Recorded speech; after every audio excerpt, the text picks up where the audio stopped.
Assalamualaikum warahmatullahi taala wabarakatuh. Bismillah walhamdulillah wassalatu wassalamu ala Rasulillah wa ala alihi wa sahbihi wa man wala amma ba'd.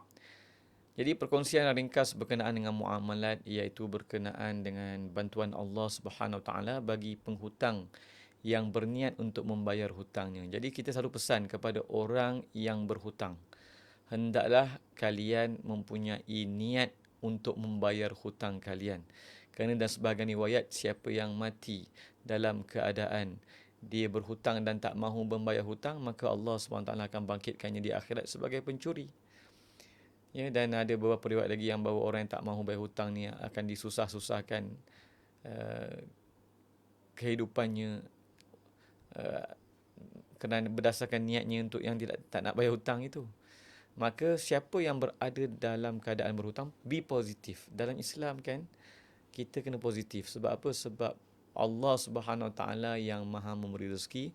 Allah Subhanahu Wa Taala lah yang akan membantu kita untuk membayar hutang kita dan melaksanakan kewajipan, termasuk kewajipan kewangan kita, insya-Allah. Jadi hadis ni insya-Allah moga-moga dapat membentuk sikap positif kita dalam menghadapi apa-apa saja masalah.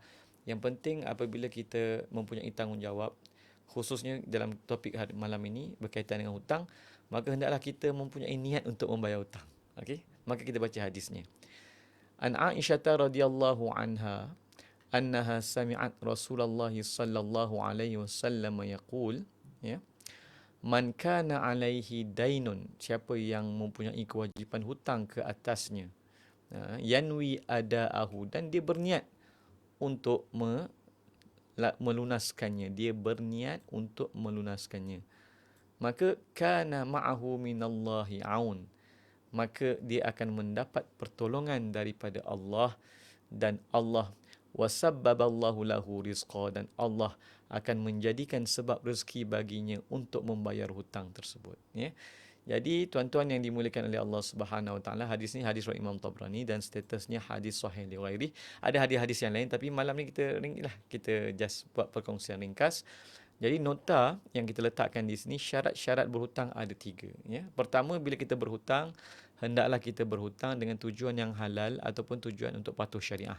Jangan berhutang untuk sebab yang haram, maka berhutang itu akan jadi haram. Dan dengan niat, syarat yang kedua ialah dengan niat untuk membayar balik hutang tersebut. Kalau kita memang kita berhutang dengan niat tak nak bayar balik, kita dah mengambil harta orang, okey, harta orang dengan niat yang haram, wal-iyazubillah. Maka niat untuk tidak membayar balik itu bahaya. Apatah lagi macam kita sebut, kita kalau mati di atas niat tersebut, kesannya akan memberi akan zahir juga di akhirat, di hari kebangkitan. Dibangkitkan bersama pencuri. Dan kemudian bila kita berhutanglah dengan kadar yang mampu dibayar balik. Dengan apa maksud dibayar balik itu? Dengan jangkaan rezeki, kita ada jangkaan rezeki pada masa akan datang untuk membayar hutang tersebut. Jadi kita berhutang dengan kadar yang insya-Allah kita mempunyai anggaran pendapatan yang kita mampu bayar balik.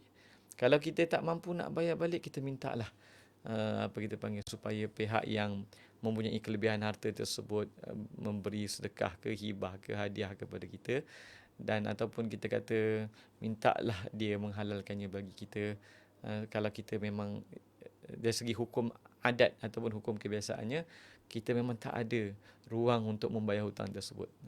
Tapi kalau kita ada, insya-Allah, maka itu kadar yang dibenarkan oleh para fuqaha kita. Maka insya-Allah moga-moga perkongsian ini bermanfaat, dan kita akan mulakan juga perkongsian berkenaan dengan muamalat.